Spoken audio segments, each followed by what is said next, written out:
My name is Caleb Thorne. I am 29 years old and my father thinks I am a glitch in the software of his legacy. I am a senior systems analyst at the Pentagon, earning a base salary of $184,000 a year plus a Tier 3 security clearance stipend, but to General Harrison Thorne I am nothing more than a failed prototype. The heavy, oppressive silence of the officers' club at Fort Belvoir, Virginia, was shattered not by a shout, but by my father's lethal, low-volume hiss that cut through the clinking of crystal like a combat knife through silk. "You are a stain on this uniform, Caleb," he whispered, leaning across the mahogany table that smelled of expensive beeswax and decades of institutional power. "You are a defective part in a high-precision machine." As he spoke, a thick, hot drop of blood fell from my nose, landing squarely on the pristine white silk napkin resting beside my plate of seared Atlantic salmon, which cost $62 and was now effectively ruined.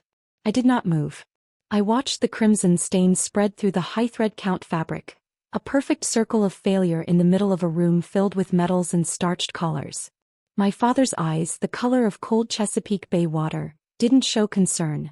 They showed an icy, calculated disgust. But I am getting ahead of myself. To understand why a senior systems analyst with a master's from MIT was bleeding out of his nose while being insulted by a 3-star general, you have to understand the dynamic of the Thorne family. My younger brother, Lucas, is a captain in the 75th Ranger Regiment, currently stationed at Fort Liberty. He is the golden child, the high-precision machine my father loves to boast about during cocktail hours. Every time we are in the same room, the air feels thin, like we are oxygen-deprived hikers on a mountain where only one person is allowed to breathe.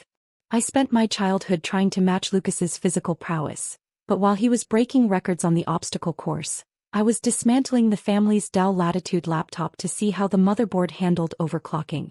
To my father, my work in cybersecurity and data architecture is invisible.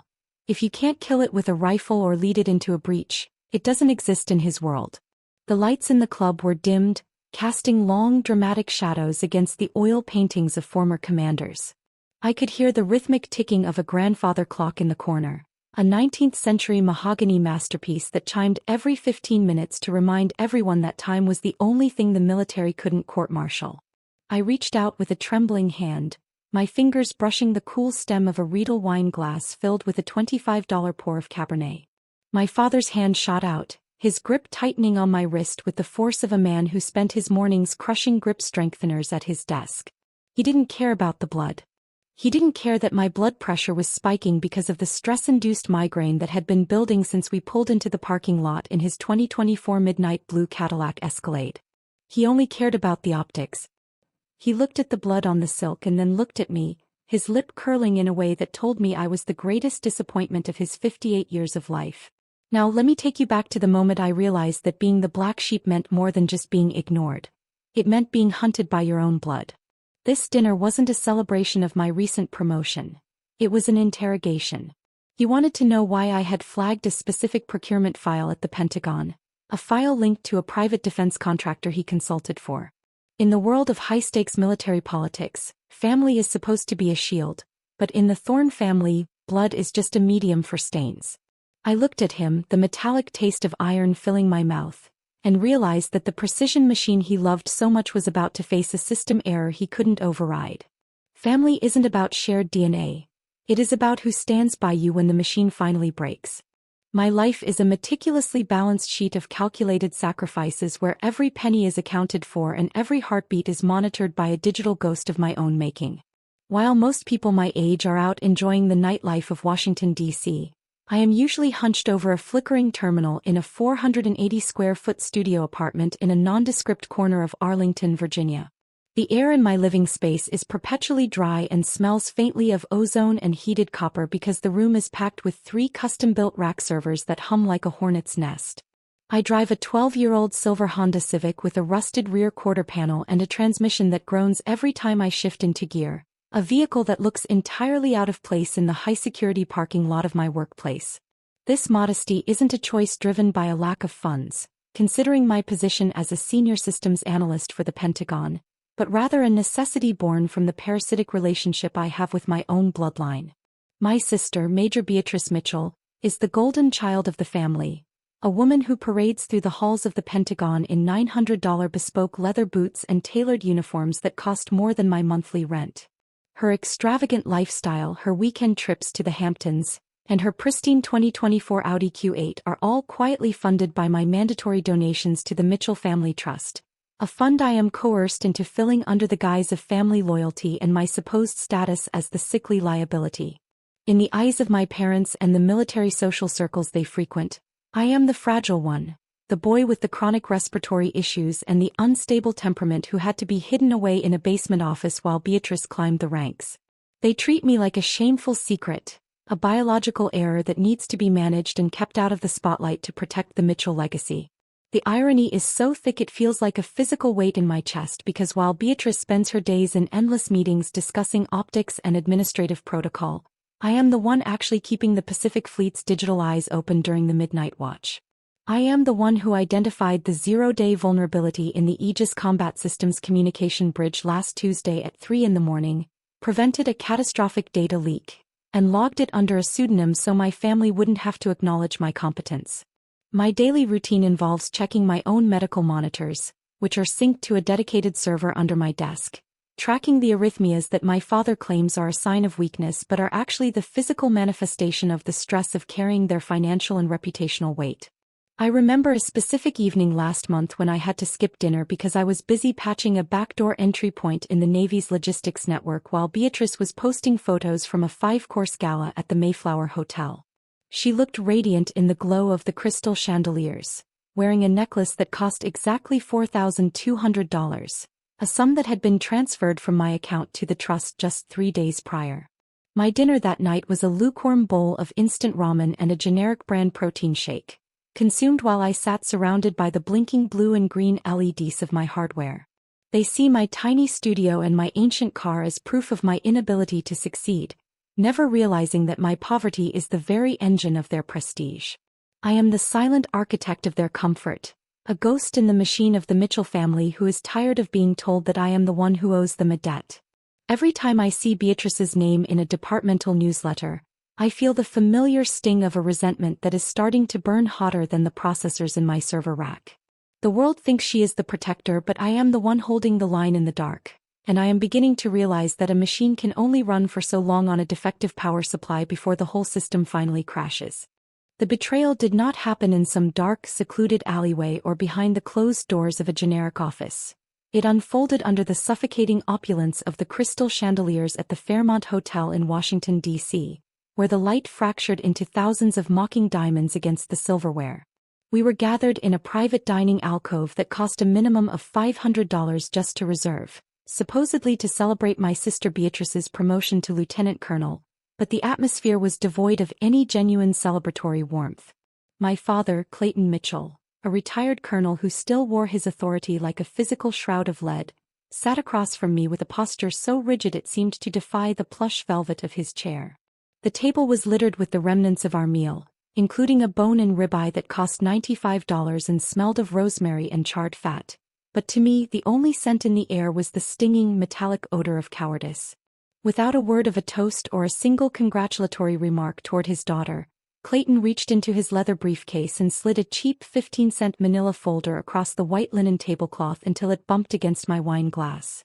"Sign the power of attorney, Caleb," he commanded, his voice a gravelly rasp that brooked no dissent and carried the weight of 30 years of military conditioning. He didn't look at me with the eyes of a father, but with the cold, analytical gaze of a commander disposing of a logistical burden that had become too cumbersome to track. "You are too weak to manage your grandfather's $4.2 million trust," he continued, his eyes flickering toward the medical monitor strapped to my wrist, which was currently humming with a steady, rhythmic vibration as my heart rate climbed to a dangerous 110 beats per minute. Beside him, Beatrice didn't even look up from her phone, her thumb scrolling through a feed of luxury vacation rentals in Tulum, her silence acting as a silent endorsement of this legal execution. They had waited until this moment, surrounded by the elite and the wealthy, to spring a trap designed to strip me of the only thing that kept me tethered to a future I controlled. The trust, which my grandfather had specifically set aside for me because he was the only one who saw my intellect as a gift rather than a pathology, was the last barrier between me and the total control my father craved. I looked down at the folder, the cheap paper a stark contrast to the $1,200 suit my father wore, and I felt a cold, jagged wave of clarity wash over me. He wasn't worried about my health or my ability to manage the diversified portfolio of blue-chip stocks and municipal bonds that generated over $200,000 in annual dividends. He was worried about the fact that I was the only person in the family who knew how to audit the Mitchell family trust properly. He wanted the power to move funds without my digital oversight, to erase the trail of my forced contributions that had been padding Beatrice's bank account for the last 5 years. But I'm getting ahead of myself because in that moment, as the waiter arrived to offer a refill of a $70 bottle of sparkling water, I realized that they had mistaken my physical frailty for a lack of resolve. My father's hand remained flat on the table, his wedding ring clicking against the wood, a signal of his impatience. He truly believed that the sickly son who lived in a studio apartment and drove a rusted Honda would simply roll over and sign away his life's blood to stay in their good graces.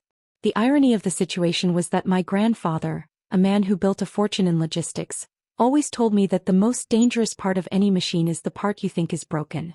I felt the sweat prickling at my hairline as I stared at the signature line, knowing that if I signed this I would become a ghost in my own life, a ward of the state of Mitchell forever silenced by the very people who were supposed to protect me.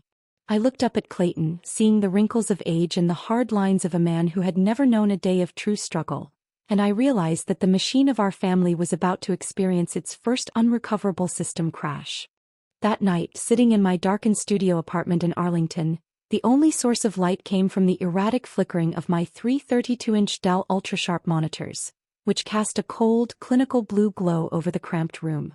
I sat motionless in my ergonomic chair, staring at the white silk napkin I had stolen from the officers' club, now stiff and crusty with the dried, rust-colored evidence of my father's cruelty. I did not cry, for tears were a biological expenditure of energy I could not afford, and in the Thorne family, emotion was considered a luxury for those who didn't have to calculate their survival. Instead, I reached out and pulled my mechanical keyboard closer, the tactile clicks of the Cherry MX Blue switches sounding like small-caliber rounds in the silence as I bypassed the triple-layered encryption of the Thorne family's private business ledger. I didn't need their approval or the hollow warmth of their love anymore. I needed their data, the raw, unfiltered truth hidden within the millions of lines of financial transactions and procurement logs.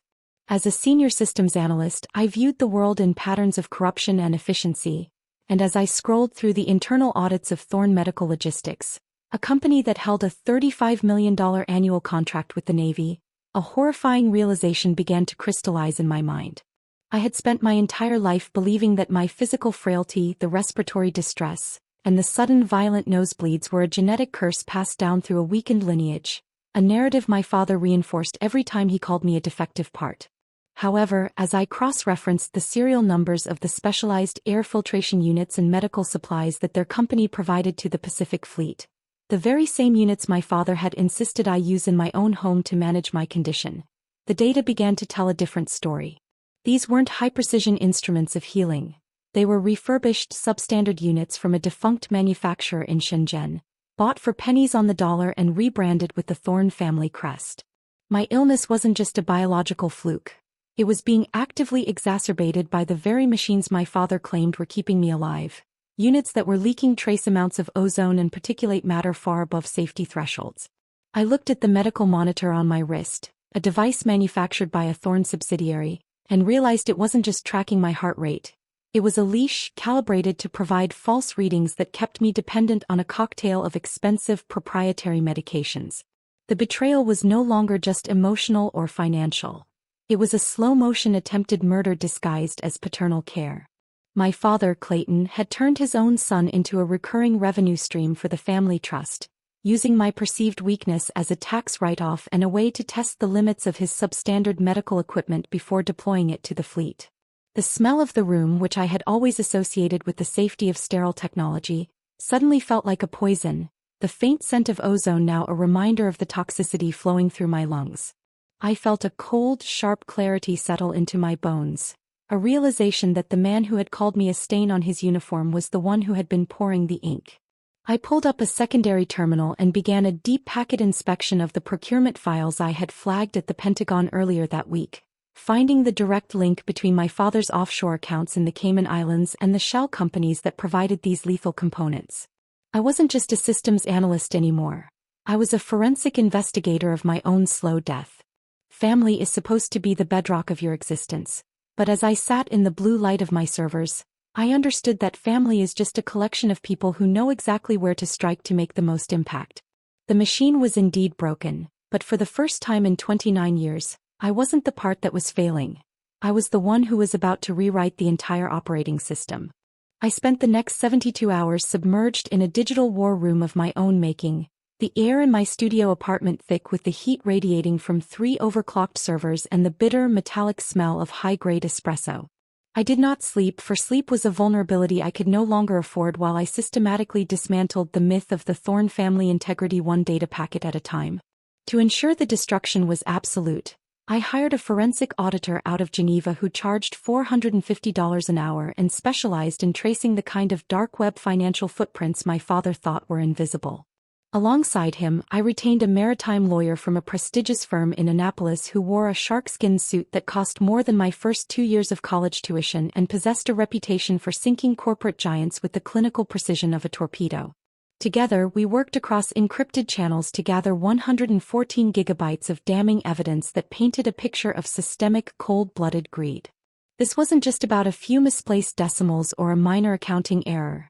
We unearthed thousands of intercepted emails between my father and a shell company in Singapore, dozens of forged quality control certificates for medical-grade polymers, and bank transfers showing $1.2 million in direct kickbacks from substandard overseas suppliers. The deeper I dug into the Thorn medical logistics database, the more I realized that my father, Clayton, had built his empire on the literal bodies of the sailors he claimed to lead, replacing life-saving equipment with cheap, volatile substitutes that failed under the pressure of deep-sea deployments. My lawyer, a man named Elias Vance, looked through the digital copies of the forged documents and noted that the ink on the digital signatures was virtually still wet, a sign of my father's arrogant belief that no one would ever dare to audit a Thorn. We found logs of shipments containing defective oxygen scrubbers destined for the Pacific Fleet Submarine Division, scrubbers that were identical to the ones currently wheezing in the corner of my own room. The auditor traced the path of the money from the Navy's procurement office through a series of offshore accounts in the British Virgin Islands before it finally landed in the trust that Beatrice used to buy her $900 boots and her Audi Q8. I felt no hesitation as I authorized a $5,000 retainer for a private security firm to monitor the perimeter of my building, knowing that once this information began to move, the Thorn family's response would not be restricted to legal threats. I sat there, my eyes bloodshot and my fingers cramping from the constant typing, watching the progress bar on the final upload to a secure third-party whistleblower server. The data was a mountain of evidence that proved my father was not a patriot, but a profiteer who had weaponized my own health to maintain his social standing. Every time my heart rate spiked, my wrist monitor flashed a warning, but I ignored it, focused instead on the hundreds of PDF files that detailed how Clayton Thorn had knowingly authorized the distribution of contaminated saline bags to naval hospitals. This was the moment the balance shifted. I was no longer the sickly liability hiding in the shadows, but the administrator of a total system wipe. The $1.2 million in kickbacks was just the tip of the iceberg, a drop of water in an ocean of corruption that I was about to let crash down upon their heads. Now, as I prepared to send the final dossier to the Department of Justice and the Naval Criminal Investigative Service, I realized that the Thorn legacy wasn't a high-precision machine at all.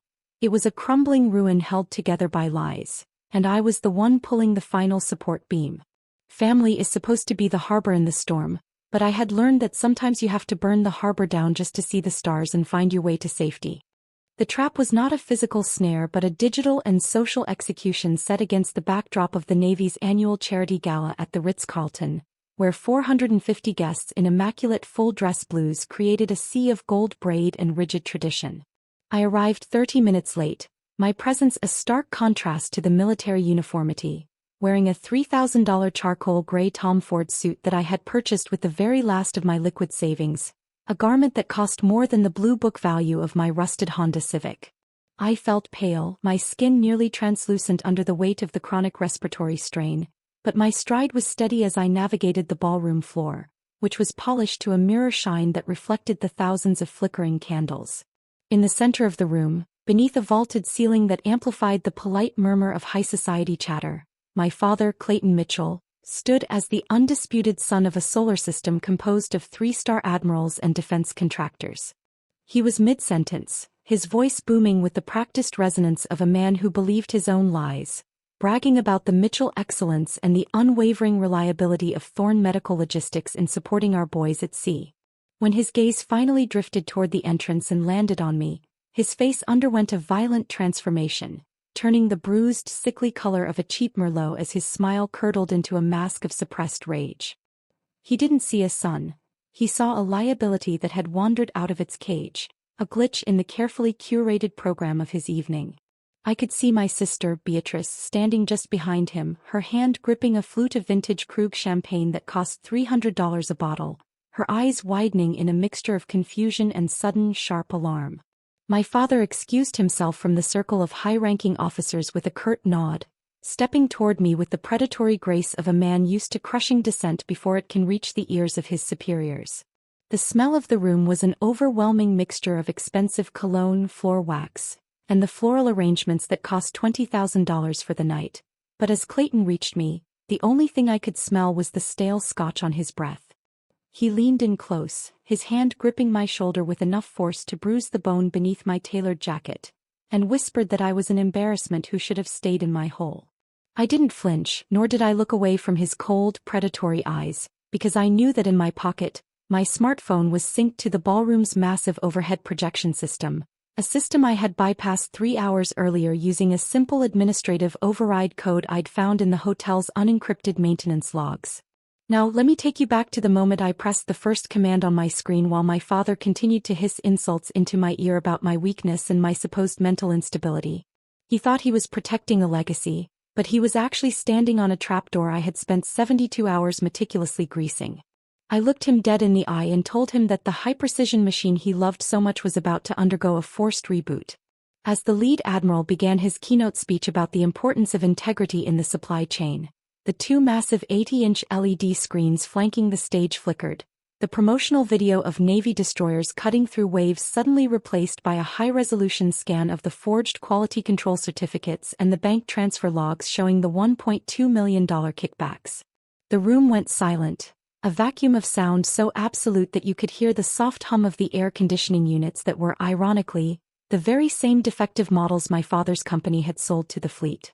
The Merlot color drained from his face, leaving him a ghastly ashen gray as his own private emails, detailing the deliberate distribution of contaminated medical supplies, began to scroll across the screens for 450 of the most powerful people in the military to read. Family is the foundation of your life until you realize the foundation was built on the bodies of the people you were sworn to protect. And as the first pair of shore patrol officers began to move toward us from the back of the hall, I realized that I had never felt stronger in my entire life. I did not make a scene because a scene is an emotional outburst, and what I was delivering was a clinical execution of a corrupt legacy through a detailed technical report. As the gala transitioned into the prestigious family recognition segment, I walked toward the mahogany podium with a steady deliberation that seemed to baffle the event coordinators who were expecting a heartfelt toast from the sickly Mitchell son. I did not speak of my hurt feelings or the decades of psychological erosion my father had inflicted upon me in the dark corners of our home, nor did I mention the $95 steaks or the $300 champagne flutes that were currently sweating on the tables. Instead, I tapped a single command on my encrypted smartphone, bypassing the hotel's presentation firewall, and watched as the 20-foot high-definition projection screen behind me flickered from a glowing Mitchell family crest to a stark, terrifying spreadsheet of batch numbers for defective blood filters. These specific units, manufactured by a shell company in the Binhai New area and approved for frontline use by Mitchell Medical Logistics, have a documented 22% failure rate in high-pressure maritime environments, I said into the Shure microphone, my voice echoing through the vaulted ballroom with a calm, digital precision that cut through the expensive perfume and the smell of roasted duck. The immediate reaction was a physical phenomenon as the collective sound of 400 silver forks hitting fine bone china porcelain at once created a sharp, discordant clatter that was the most beautiful music I had ever heard in my 29 years of life. I watched the rear admirals and the Department of Defense procurement officers freeze in their seats, their gazes shifting from the damning data on the screen to the ashen, sweating face of my father, Clayton Mitchell, who was now gripping the edge of his table so hard his knuckles had turned the color of bleached bone. Beside him, Beatrice had dropped her phone, the screen shattering against the marble floor, a fitting metaphor for the sudden disintegration of her carefully manicured military career and the $900 boots she was currently wearing. I continued to scroll through the evidence, projecting the internal emails where my father had explicitly discussed the cost savings of bypassing the ISO 13485 quality management standards for the Pacific Fleet's medical supplies. The technical specifications of the failures were undeniable, showing exactly how the heat-sealed polymers in the filters would degrade when exposed to the humidity levels common in the engine rooms of Arleigh Burke-class destroyers. The silence that followed my presentation was absolute and suffocating, a vacuum of power where the Mitchell name had once carried the weight of an unbreakable law. I could see the shore patrol officers and two suit-clad men who looked suspiciously like Naval Criminal Investigative Service agents moving with purposeful intent toward our table, their expressions as cold and professional as the data I had just displayed. My father tried to stand, his mouth opening to issue a command or a denial, but no sound came out except a strangled, wet wheeze that revealed the true frailty he had always tried to project onto me. He looked at the screen, then at the room full of his peers who were now looking at him with a mixture of horror and cold professional calculation, realizing that his high-precision machine had not just malfunctioned but had been weaponized against the very core of his existence. I stepped down from the podium, my charcoal Tom Ford suit catching the light of the chandeliers one last time as I walked past the row of silent, stunned guests. Family is supposed to be the blood in your veins that keeps you alive, but I had finally proven that sometimes the blood is contaminated, and the only way to survive is to flush the entire system. As I exited the Ritz-Carlton and stepped into the cool night air of Washington, D.C., leaving the sirens and the scandal behind me, I realized that for the first time in my life, my lungs felt completely clear. The silence in the Ritz-Carlton ballroom was no longer polite or professional. It was a pressurized chamber of absolute condemnation that seemed to physically crush the air out of my sister's lungs. Beatrice's face went a ghostly, translucent white as her lieutenant colonel's medals, those carefully polished symbols of a career built on my silent labor and the family's stolen millions, were effectively stripped away by the collective frigid stare of the Joint Chiefs of Staff sitting at the front tables. She looked down at her $900 boots as if they were made of lead, her social standing evaporating in the time it took for a single data packet to travel across the hotel's fiber optic network. My father, Clayton, finally found his motor functions and surged toward the podium with a snarl of pure, unadulterated hatred, his hand reaching out to snatch the microphone and silence the digital ghost I had become. But the trap I had laid at 3 o'clock that morning with the Naval Criminal Investigative Service was already sprung, and two agents in dark, nondescript suits stepped into his path with the synchronized efficiency of a closing blast door. They didn't have to say a word. The sheer weight of federal authority emanating from their stance was enough to make the retired colonel stumble back into the edge of a table, nearly upsetting a $200 floral arrangement of white lilies and blue hydrangeas. I stepped down from the dais with a calm that felt like a cold baptism, my charcoal Tom Ford suit cutting a sharp silhouette against the flickering evidence still displayed on the 20-foot screen. I walked directly to the table where my family sat, the very people who had spent 29 years telling me I was a defective part in their high-precision machine, and I reached into the inner pocket of my jacket. I pulled out a single crisp sheet of heavy bond paper, 24-pound weight, bright white and utterly final. With a hand that did not shake, I slid it across the damp linen tablecloth, past the half-eaten ribeye and the spilled sparkling water, until it rested directly in front of my father's trembling hands. The document was a two-part execution of our shared history, my formal, irrevocable resignation from the Mitchell Family Trust and a courtesy copy of the federal indictment for procurement fraud and reckless endangerment that had been signed by a judge less than 4 hours ago. I watched his eyes dart across the legal header, his pupils dilating as he processed the reality that the sickly, quiet son he had used as a tax write-off and a lab rat had just dismantled his entire world with a keyboard and a sense of justice. The smell of the room had shifted from expensive catering to the sharp, ozone-heavy scent of a looming storm, and as the NCIS agents moved in to escort my father from the premises, I felt the phantom weight of my chronic respiratory strain begin to lift for the first time in a decade. Beatrice was weeping now, A silent, ugly vibration of her shoulders that had nothing to do with remorse and everything to do with the loss of her Audi Q8 and her social standing in the DC elite. I didn't feel pity, nor did I feel the hollow satisfaction I had expected. I simply felt the equilibrium of a system that had finally been balanced after years of catastrophic error. I looked at the Joint Chiefs, men who commanded fleets and decided the fates of nations, and I saw in their eyes a grim respect for the analyst who had dared to audit the untouchable. My father tried to speak one last time, a pathetic, desperate attempt to invoke the Mitchell name, but the agent simply took him by the elbows and led him toward the service exit, away from the chandeliers and the crystal and the life he had stolen from me. Family isn't a bond of blood that justifies the poison. It is a contract of mutual respect that they had breached a long time ago. As the heavy oak doors of the ballroom swung shut behind them, I realized that I was no longer a stain on a uniform or a defective part. I was the architect of my own liberation, and the air in the room had never tasted so sweet. 2 days later, I found myself back within the sterile, white-tiled walls of the Walter Reed National Military Medical Center, but the atmospheric shift was palpable and absolute because the armed guards stationed at the heavy oak doors of my private suite were no longer there to monitor my movements or keep me confined as a sickly liability. This time, their presence served a singular, cold purpose, which was to ensure that the remnants of my biological family could never again breathe the same recycled air as the man who had finally dismantled their empire of lies. My father, Clayton, and my sister, Beatrice, had been taken into federal custody during a coordinated tactical strike at precisely 6:14 a.m., a time when the sun was just beginning to bleed over the Potomac and the morning mist still clung to the manicured lawn of their 5-acre estate in Great Falls. The charges were as heavy as the handcuffs that had clicked around their wrists. Multi-count procurement fraud, conspiracy to defraud the United States government, and reckless endangerment of military personnel on a scale that had sent shockwaves through every corridor of the Pentagon. Their $8 million estate, including the 2024 Cadillac Escalade and the Audi Q8 that Beatrice treated like a throne, was frozen by the Department of Justice faster than the surface of an Alaskan lake in mid-January, leaving them with nothing but the public defenders they had once mocked.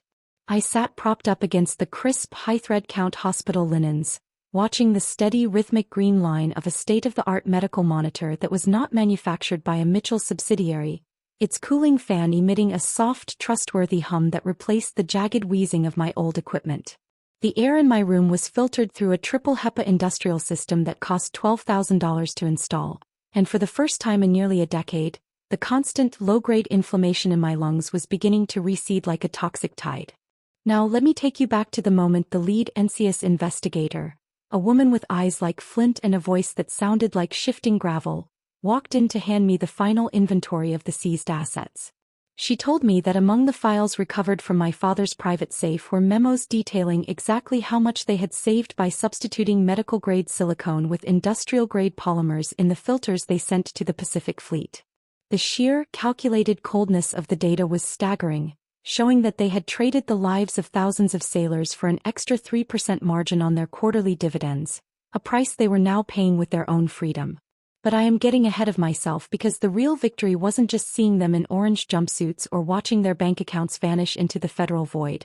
It was the realization that I was no longer a defective part in a high-precision machine. I looked out the window at the Washington Monument piercing the gray sky and felt a profound sense of equilibrium, a feeling that the digital war I had waged from a 480-square-foot studio had finally achieved a total system restoration. The $1.2 million in kickbacks they had hidden in the trust was now being diverted to a victim compensation fund for the families of sailors affected by the faulty equipment, a motion I had personally insisted upon during my 3 a.m. briefing with the federal prosecutors. My father had spent 58 years building a legacy on the foundation of my perceived weakness, never understanding that the most dangerous element in any system is the one that has been overlooked and underestimated for too long. Family isn't about shared genetics or a common surname that opens doors in high society. Family is the integrity to stand for the truth even when it means burning down the house you were raised in to keep the rest of the world warm. As I reached for a glass of water, my hand was steady, the tremors of a lifetime of managed illness finally gone, replaced by the heavy, silent weight of a justice that had been 29 years in the making. While I lay in my sterile high-tech bed at the Walter Reed National Military Medical Center in Bethesda, The heavy silence of the VIP wing was broken not by the squeak of a nurse's rubber soles, but by the measured, authoritative stride of NCIS Director Vance himself. He did not arrive with the hollow gesture of a bouquet of flowers or a generic get-well card from the Pentagon gift shop. Instead, he carried a heavy, black leather-bound folder embossed with the gold seal of the Department of the Navy. The director, a man whose face was a map of 3 decades of high-stakes intelligence and shadow wars, pulled up a minimalist steel chair that cost $1,200 and sat beside my biometric monitors. The Pacific Fleet is finally safe because you possess the digital vision to see exactly what the procurement inspectors and the high-priced auditors missed, Caleb, he said, his voice a deep, resonant baritone that carried more weight than any metal my father had ever pinned to his chest. He opened the folder to reveal a classified directive, signed by the Secretary of Defense, which detailed the immediate and total removal of every Thorn-manufactured medical component from every Arleigh Burke-class destroyer and Virginia-class submarine in the inventory. We are moving your continued treatment and recovery to a private, secure facility in the hills of Virginia, a place that specializes in environmental toxicology and regenerative medicine, and it is being fully funded through a specialized federal witness protection and merit-based grant, he continued, sliding a document across my overbed table that outlined a 6-figure monthly budget for my care. The facility, known as the Gables, featured advanced atmospheric controls and a medical staff with Tier 1 security clearances. A far cry from the cramped, ozone-filled studio apartment where I had spent the last 5 years slowly poisoning myself while saving the government's digital infrastructure. I looked at the director, noticing the way the afternoon sun caught the silver in his hair, and I realized that for the first time in my 29 years, I was being treated as a high-precision asset rather than a defective part. My father, Clayton, and my sister, Beatrice, were currently being processed into the Alexandria City Jail, their $900 boots and bespoke suits replaced by coarse, orange polyester jumpsuits that cost exactly $14.80 each. The contrast was a clinical perfection that no algorithm could have predicted, a total inversion of the Mitchell family hierarchy where the liability was now the savior and the icons were the inmates. Director Vance leaned forward, his expression softening just a fraction as he told me that the 114 gigabytes of evidence I had provided was being used to draft new federal legislation regarding defense contractor accountability, a move that would permanently blackball any shell company associated with the Thorn lineage. I reached out and touched the cool, heavy paper of the transfer order, feeling the texture of the official watermark under my fingertips, and I felt a profound sense of closure that had nothing to do with the morphine drip or the high-end air filtration. My grandfather's $4.2 million trust was being legally disentangled from the family's frozen assets, redirected into a private account that my father could never touch again, even if he lived to be 100 behind bars. Family isn't the name on your birth certificate or the blood that a corrupt machine tries to harvest for profit. Family is the institution that recognizes your worth when the world tries to delete you. As the orderlies arrived to prep me for the transport in a 2025 armored medical transport vehicle, I watched Director Vance stand and offer a crisp, respectful nod that acknowledged my service to the fleet. The machine wasn't just repaired, it was completely redesigned, and as I left Bethesda behind, I knew that the air in my new life would be nothing but pure. My name is Caleb Thorn, and the man who once called me a stain on his uniform has finally learned the true cost of a system failure.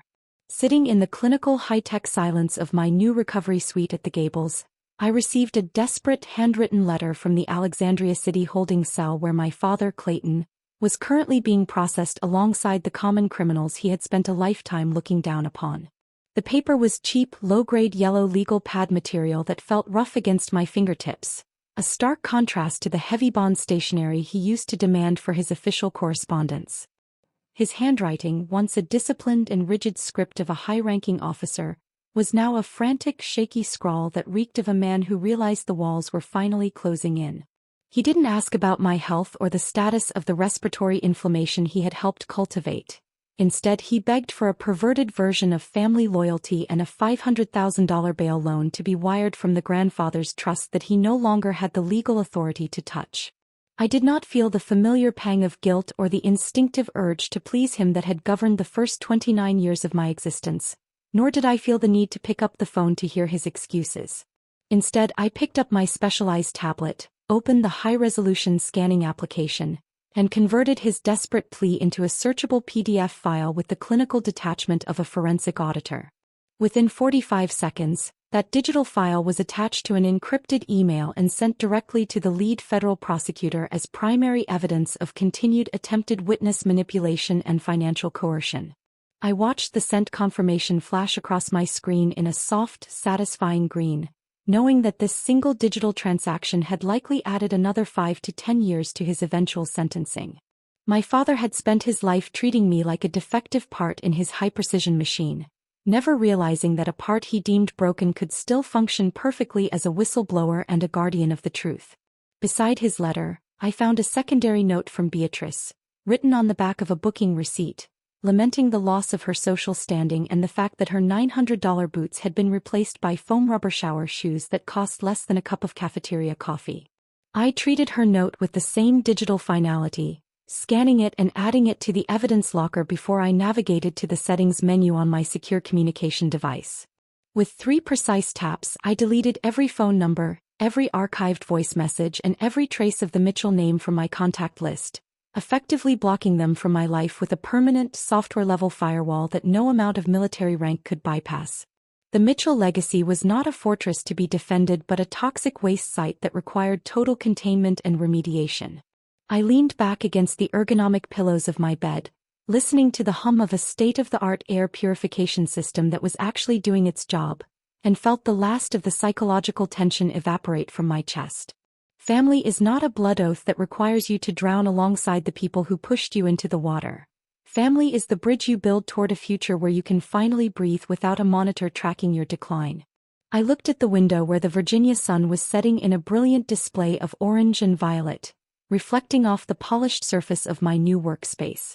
The $4.2 million trust was now fully protected, the fleet was being purged of the thorn poison, and for the first time in my life I was the one who controlled the administrative rights to my own destiny. My father had wanted a high-precision machine and in the end, that is exactly what I became, a machine for the truth that finally purged the corruption from the system.